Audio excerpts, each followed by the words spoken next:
네, 이제부터 2절 알고리즘 분석에 대한 내용을 살펴보겠습니다. 알고리즘 분석의 절에서는 경험적 분석과 수학적 분석, 그리고 최악의 경우와 최선의 경우, 그리고 각가지 알고리즘의 유형들, 그리고 알고리즘의 성능을 어떻게 표기하는가에 대한 내용들을 살펴보겠습니다. 알고리즘을 분석하는 방법에는 경험적인 분석과 수학적인 분석 두 가지가 있을 수 있습니다. 일단 알고리즘의 분석은 왜 하는가라는 것을 알아야 되는데요. 앞에서도 말했듯이 어떤 특정한 문제를 해결하기 위한 알고리즘은 여러 가지가 있을 수 있기 때문에 어떤 선택의 문제가 있습니다. 어떤 알고리즘을 선택해야 되는가, 이런 선택을 하기 위해서 알고리즘을 분석하는 것이죠. 이런 분석 결과를 통해서 알고리즘을 어떤 객관적 기준으로 표현을 해야 됩니다. 그런 표현을 위한 분석이 알고리즘의 선택에서 굉장히 중요한데요. 결국 알고리즘이 어떤 자원을 어떻게 소모하느냐라는 것이 중요하겠죠. 알고리즘에서 중요한 팩터는 앞에서 말씀드렸듯이 시간과 공간, 흔히 자원이라고 그러죠. 이 공간을 소모하는 양에 따라서 알고리즘이 성능이 좋은가 안 좋은가를 알 수 있습니다. 시간 소요량은 알고리즘이 어떤 문제를 해결하는데 얼마나 시간이 소요되는가, 그리고 공간 소요량은 알고리즘이 실행되는데 얼마나 메모리를 사용하는가, 혹은 얼마나 하드디스크 공간을 사용하는가 라는 것이 주요 측정 대상이 되겠습니다. 그러나 일반적으로는 공간 소요량보다는 시간 소요량을 굉장히 중요하게 여기는 경우가 많습니다. 공간 소요량 같은 경우에는 아시다시피 메모리나 하드디스크 가격이 급격하게 떨어지고 있기 때문에 실제로는 이제 어떤 시간이 얼마나 적게 소요되는가, 이런 것들이 현재는 중요하게 되죠. 경험적 분석은 empirical analysis라고 하는데요. 실제로 알고리즘을 코드로 작성한 후에 이것을 실행해서 시간을 측정합니다. 그러나 이제 뭐 10개의 데이터를 가지고 실행하는데 하나만 가지고는 알 수는 없겠죠. 10개를 했을 때, 100개를 했을 때, 1000개를 했을 때 이렇게 데이터가 증가함에 따라서 실행 시간은 얼마나 증가되느냐, 이런 데이터 수를 다르게 하여서 어떤 함수 관계를 유추하는 것이 중요합니다. 수학적인 분석은 어떤 알고리즘 자체를 가지고 수학적인 분석을 하는 것입니다. 알고리즘의 어떤 논리 구조가 있지 않습니까? 포문이나 어떤 순환문, 루프문 같은 것들이 어떻게 구현되어 있는가, 그리고 문제의 크기를 어떻게 줄여나가는가, 이런 수학적인 분석을 통해서 알고리즘의 성능을 측정하게 됩니다. 경험적 분석의 예를 들어보도록 하죠. 예를 들어서 어떤 선택 증려, 셀렉션 서트라는 알고리즘에 대해서 시간을 측정해 봤을 때, 예를 들어서 개수가 100개일 때, 500개일 때, 1000개일 때, 2000개일 때, 5000개일 때, 이렇게 프로그램을 실행해서 돌려봤습니다. 그랬더니 선택 증려 같은 경우 100개일 때는 2초, 그리고 500개일 때는 47초가 걸렸습니다. 여기서 봤을 때 데이터는 약 5배가 증가했죠. 데이터는 100에서 500, 5배가 증가했는데 실행 시간은 얼마나 증가했습니까? 보시면 알겠지만 47은 50과 가깝기 때문에 실제로 25배가 증가했음을 알 수 있습니다. 25배가 증가했고요. 약 25배가 증가했고요. 이 경우도 마찬가지인데 500에서 1000개가 했을 때 약 2배가 증가됐는데요. 데이터는 2배가 증가됐는데 실제 실행 시간은 얘가 200에 가깝다고 봤을 때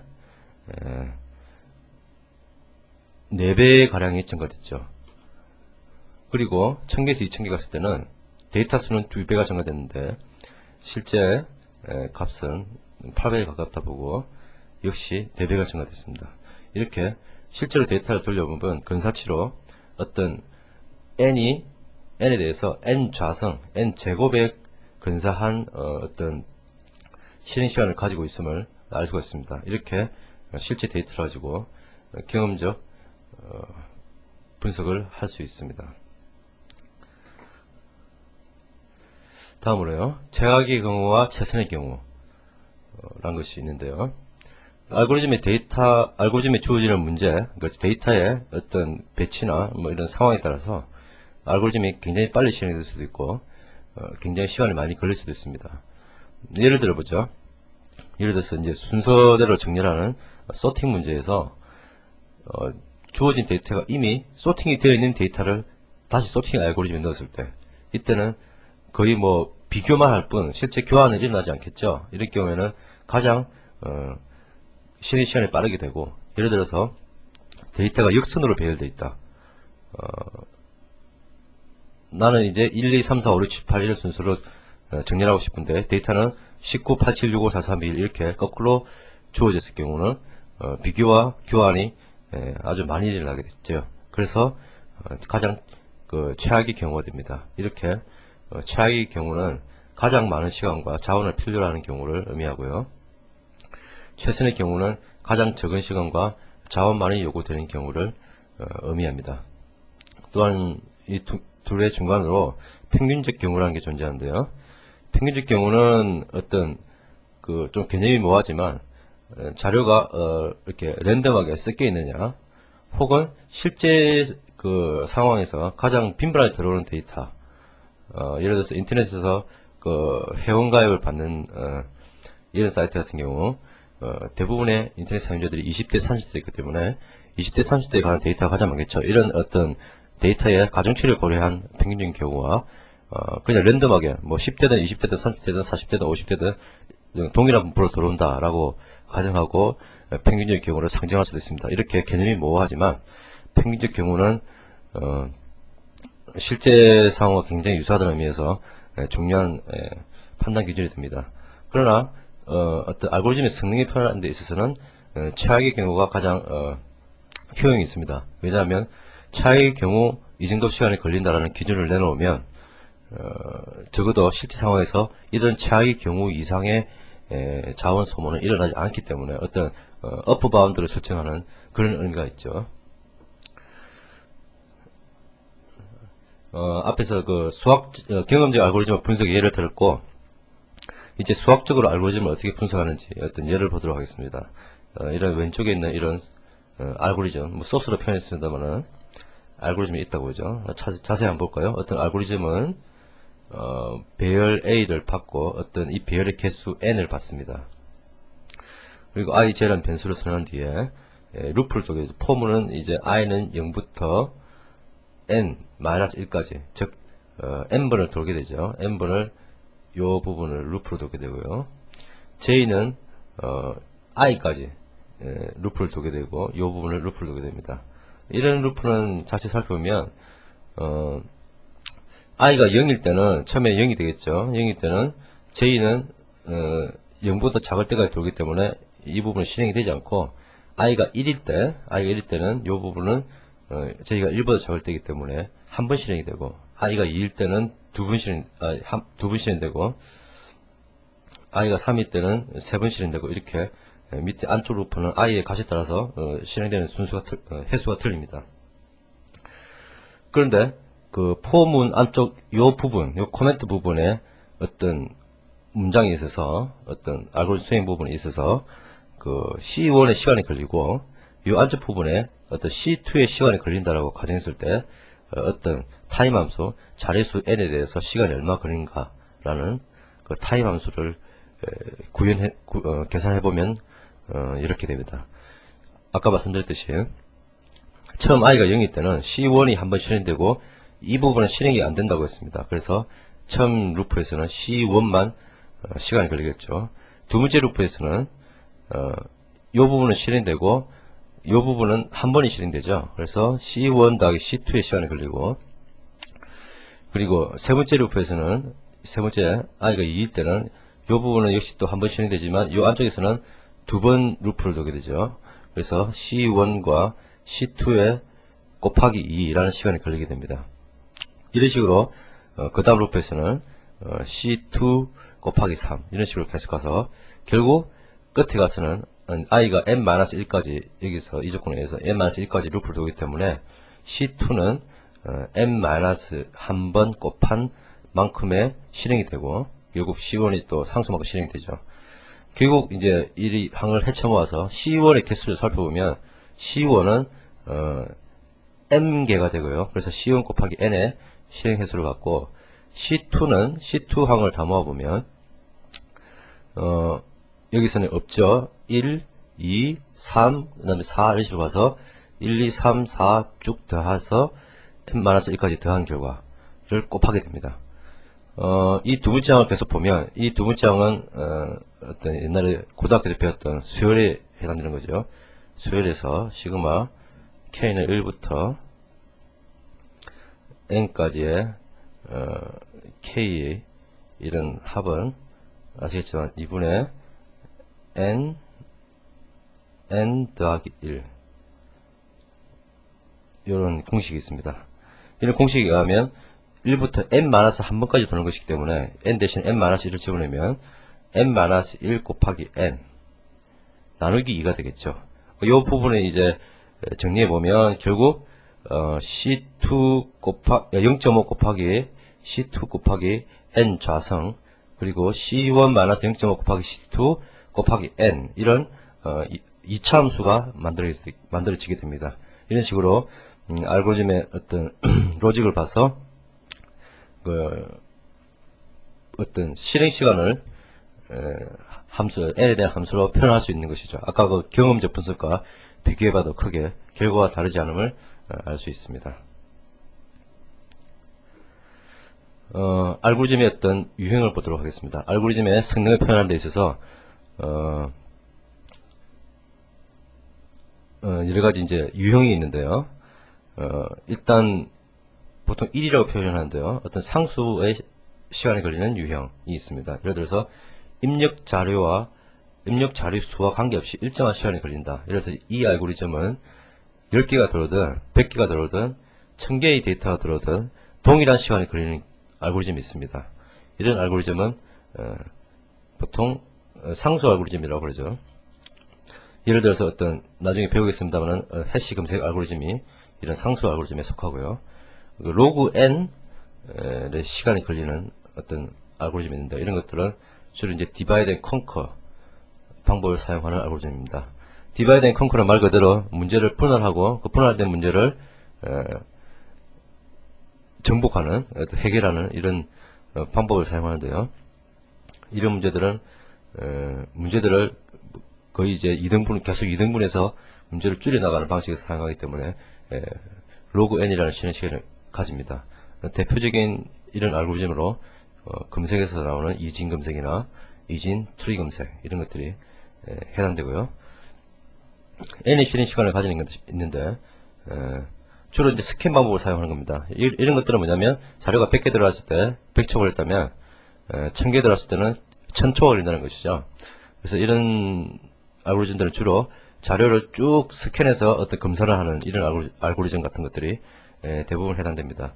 그래서 선형 검색 같은 것이죠. 옛날 데이터베이스에서 그냥 그 리니어하게 서치하는 것도 이런 유형에 속합니다. 로그 n 알고리즘 유형이 또 굉장히 많은데요. 이런 알고리즘은 주로 divide and conquer and merge, 그러니까 아까 말했던 그 divide and conquer 방법을 사용하고 또 그 결과를 다시 합치는 것, 이런 방법을 사용할 때 주로 나타나는 유형입니다. 가장 대표적으로 이제 병합 정렬 같은 것이 n 로그 n의 유형을 가지죠. n 제곱은 이중 루프를 가지는 알고리즘이 대부분 해당됩니다. 아까 앞에서 살펴봤던, 여기서 살펴봤죠. 보면 이 알고리즘도 하나, 둘, 이런 이중 루프를 가지고 있죠. 이런 이중 루프를 가지는 알고리즘은 대부분 n 좌성이라는 알고리즘 유형을 가집니다.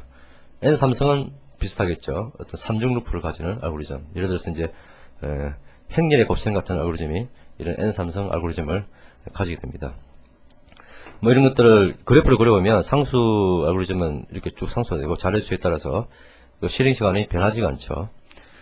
그런데 이제 로그 n은 이런 분포, 그리고 n의 시간을 가진 것은 이렇게 선행지로 증가하는데, n log n, on 제곱, 그 n 3승 같은 알고리즘 유형들은 자료수가 증가함에 따라서 실행 시간이 아주 급격하게 증가함을 알 수가 있습니다. 데이터가 적을 때는 이렇게 데이터가 적은 부분에서는 알고리즘 유형이 크게 영향을 미치지 않을지 모르지만 데이터가 커지는 부분, 자료수가 많아지면 이런 격차가 상당히 커진다는 것이죠. 그래서 자료가 많으면 많을수록 좋은 알고리즘을 선택하는 것이 굉장히 중요하게 됩니다. 알고리즘을 분석을 해서 어떤 그 결과를 표현을 해야겠죠. 그래야 어떤 객관적인 표기법이 있어야 여러 알고리즘을 놓고 선택을 쉽게 할 수 있겠죠. 그런 알고리즘 성능의 표기에 관한 방법이 크게 세 가지가 있습니다. 그 중에 가장 대표적인 것이 빅 O 노테이션이라는 건데요. 쉽게 말해서 대문자 O를 써서 표기하는 방법인데,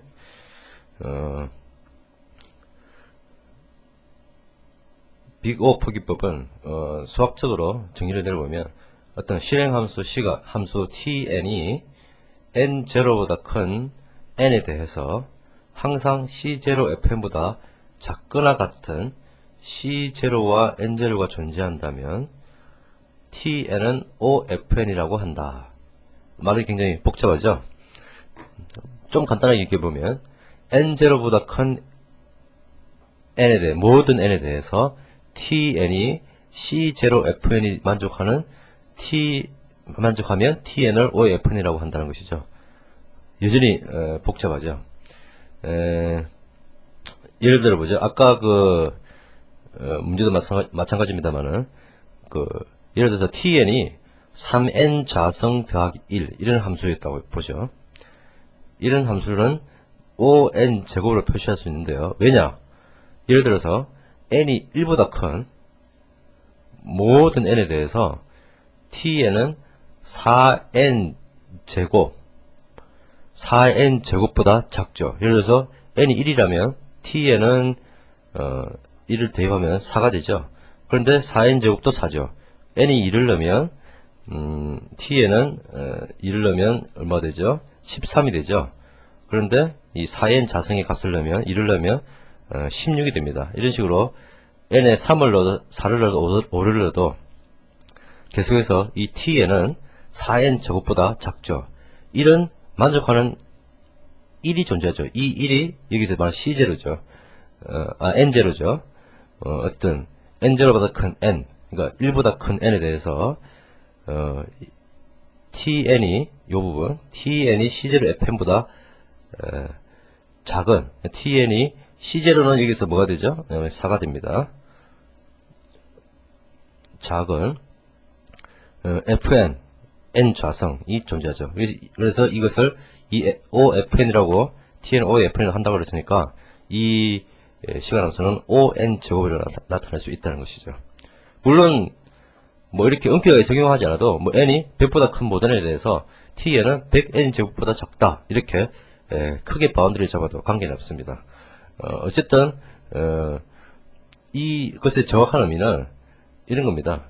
보통 tn에서 어떤 시간함수 tn에서 가장 영향력이 있는 항이 선택이 되죠. 예를 들어서 이제 이렇게 다차항이라면 어떤 이런 다항식이라면 최고차항이 어떤 이 값의 어떤 경향을 나타내는데 가장 중요하죠. n 제곱이 가장 값이 크게 나오죠. 예를 들어서 값이 커지면 클수록 그렇기 때문에 이런 n 제곱 이 2차항을 선택하는 것이죠.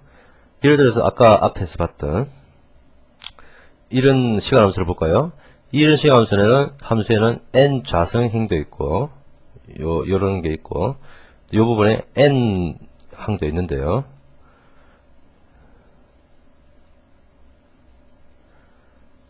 이렇게 1차항은 중요하지 않다는 것이죠. O 표기법에 있어서는 중요한 것이 아니라 가장 영향력이 있는 이 최고차항이 많이 이제 의미가 있다는 것이죠. 이런 함수도 on 제곱이 됩니다. 이렇게 O 표기법은 어떤 시간함수의 어떤 상수 부분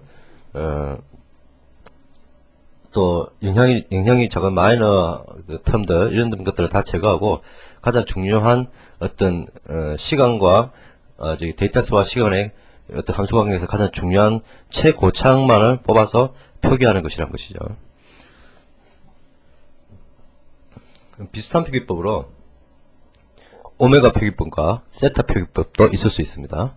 오메가 표기법은 비슷합니다. 실행시간 함수 tn이 n제로보다 큰 n에 대해서 항상 c0 fn보다 크거나 같은, 아까 빅 O 노테이션에서는 작거나 같은 이 했죠. 크거나 같은 c0와 n0가 존재한다면 tn은 오메가 fn이라고 한다. 즉 n이 n제로보다 큰 모든 n에 대해서 tn이 c0 fn을 만족하면 tn은 오메가 fn이다. 이렇게 표시하는 것이죠. 이것도 마찬가지입니다. 예를 들어서 아까 3n제곱 3n제곱 더하기 1이라는 그 tn에 대해서 n이 예를 들어서 뭐 러프하게 잡아보죠. 100보다 큰 모든 n에 대해서 tn은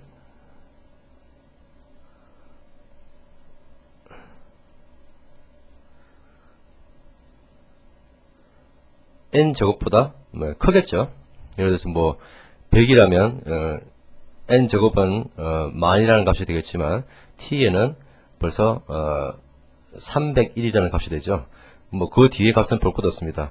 이렇게 어떤 이 값보다 크기 때문에 이 함수보다 큰 걸 만족하기 때문에 이 tn도 오메가 n제곱이라고 표현할 수 있는 것이죠. 세타 표기법은 빅 O 표기법과 오메가 표기법을 두 개를 이제 합친 건데요. 이렇게 어떤 n제로보다 큰 n에 대해서 C1fn보다 크거나 같고, 이것은 이제 오메가 조건이죠. C2fn보다 작거나 같은 이런 C2, 이거는 이제 빅 O 표기법이죠. 이런 양쪽에 있는 C1, C2가 존재하며 t에는 세타 fn이라고 한다. 예를 들어서 이렇게 n이 n제로보다 큰 모든 n에 대해서 C1fn보다 tn이 크거나 같고 C2fn보다 작거나 같은 이런 것들을 구하면 된다는 얘기죠. 역시 아까 말씀했듯이 tn이 3n 제곱 더하기 1이라면 아까 말했던 빅 O에서 썼던 어떤 4n 제곱 이라는 값보다는 작고, 아까 말했듯이 n이 100보다 컸을 때 n 제곱보다는 tn이 크다 그랬죠. 이렇게 양쪽의 바운드리를 정해주면 세타는 이 함수는 세타 n 제곱이라고 할 수 있는 것이죠. 그 왜 이런 세타 표기법이 나왔냐면, 이 정의대로 하면 이 3n 제곱 더하기 1은 5n 3승이라고 해도 되고, n 3승이 훨씬 값이 크겠죠. 5n 4승이라고 해도 됩니다. 이렇게 어퍼 바운드가 정해져 있지 않죠. 이런 문제가 있고, 오메가도 마찬가지죠. 오메가는 이 tn은 오메가 n이라고 해도 됩니다. 오메가 1이라고 해도 되고요. 이렇게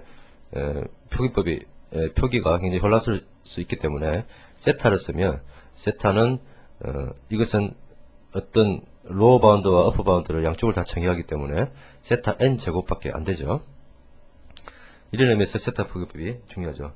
그러나 일반적으로 O 표기법을 빅 O 표기법을 많이 사용하는데, 그냥 그 관례적으로 이렇게 이런 2차항을 ON 제곱이라고 표기하지 ON 3승이나 ON 4승으로 표기하지 않습니다. 쉽게 말해서 실질적으로는 세타 표기법을 쓰되 표기는 빅 O로 표기하는 경우가 굉장히 많죠. 그렇게만 알아두시면 되겠습니다.